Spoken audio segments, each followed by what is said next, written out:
हरे कृष्ण। चिरहरण में कृष्ण ने द्रौपदी की पुकार का इंतजार क्यों किया? महाभारत में धृतकीड़ा के समय युधिष्ठिर ने द्रौपदी को दांव पर लगा दिया और दुर्योधन की ओर से मामा शकुनी ने द्रौपदी को जीत लिया। उस समय दुशासन द्रौपदी को बालों से पकड़कर घसीटते हुए सभा में ले आया। जब वह द्रौपदी का अपमान हो रहा था तब भीष्म पितामह, द्रोणाचार्य और विदुर जैसे न्यायकर्ता और महान लोग बैठे थे, लेकिन वहां मौजूद सभी बड़े दिग्गज मुंह झुकाए बैठे रह गए। द्रौपदी को घसीटकर लाया जा रहा था। तब तक भी द्रौपदी को यह भान नहीं था कि मेरा चिरहरण होने वाला है। जब दुशासन से भरी सभा में द्रौपदी की साड़ी उतारने के लिए कहा गया, तब द्रौपदी को इस बात का एहसास हुआ कि संकट बड़ा है। उस वक्त उसने अपने सबसे प्रिय सखा भगवान श्री कृष्ण का नाम पुकारा। हरि हरि अभयम कृष्ण अभयम। उद्धव कहते हैं, हे कृष्ण, आप पांडवों के आत्मीय प्रिय मित्र थे। आजाद बांधव के रूप में उन्होंने सदा आप पर पूरा भरोसा किया। कृष्ण, आप महान ज्ञानी हैं। आप भूत, वर्तमान व भविष्य के ज्ञाता हैं। किंतु आपने सच्चे मित्रों की जो परिभाषा दी है, क्या आपको नहीं लगता कि आपने उस परिभाषा के अनुसार कार्य नहीं किया? आपने धर्मराज युधिष्ठिर को धूर्त खेलने से रोका क्यों नहीं? चलो ठीक है कि आपने उन्हें नहीं रोका, लेकिन आपने भाग्यों को भी धर्मराज के पक्ष में भी नहीं मोड़ा। आप चाहते तो युधिष्ठिर जीत सकते थे। आप कम से कम उन्हें धन, राज्य और यहाँ तक कि खुद को हराने के बाद तो रोक सकते थे। उसके बाद जब उन्होंने अपने भाइयों को दांव पर लगाना शुरू किया, तब तो आप सभा कक्ष में पहुंच सकते थे। आपने वह भी नहीं किया।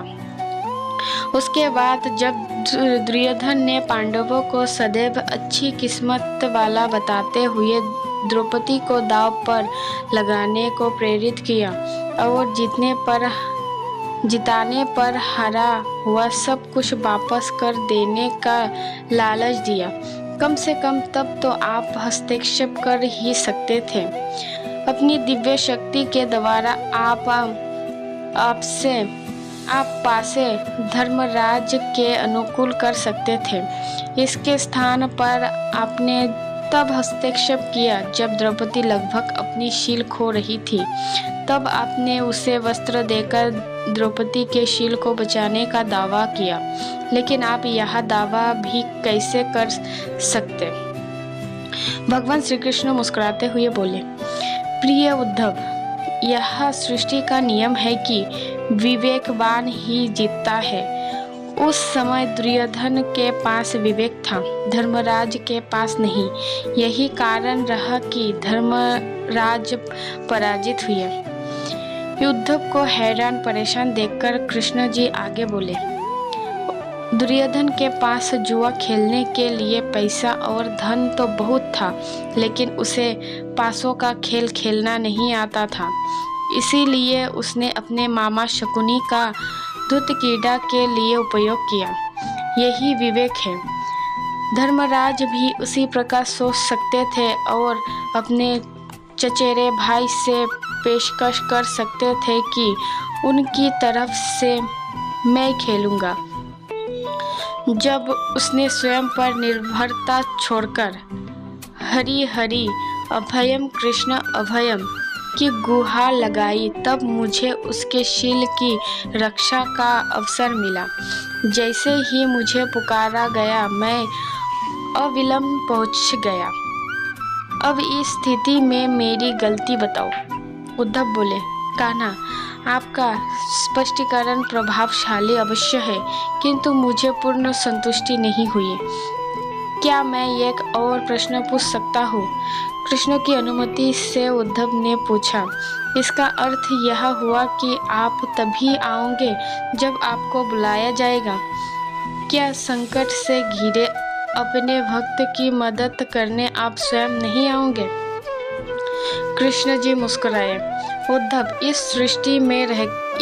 सृष्टि में हर एक का जीवन उसके स्वयं के कर्मफल के आधार पर संचालित होता है। ना तो मैं इसे चलाता हूँ और ना ही इसमें कोई हस्तक्षेप करता हूँ। मैं केवल एक साक्षी हूँ। मैं सदैव तुम्हारे नजदीक रहकर जो हो रहा है उसे देखता हूँ। यही ईश्वर का धर्म है। उल्हाना देते हुए उद्धव ने पूछा, वाह वाह, बहुत अच्छा कृष्ण। तो इसका अर्थ यह हुआ कि आप हमारे समीप खड़े रहकर हमारे सभी दुष्कर्मों का निरीक्षण करते रहेंगे। हम पाप पर पाप करते रहेंगे और आप हमें साक्षी बनकर देखते रहेंगे।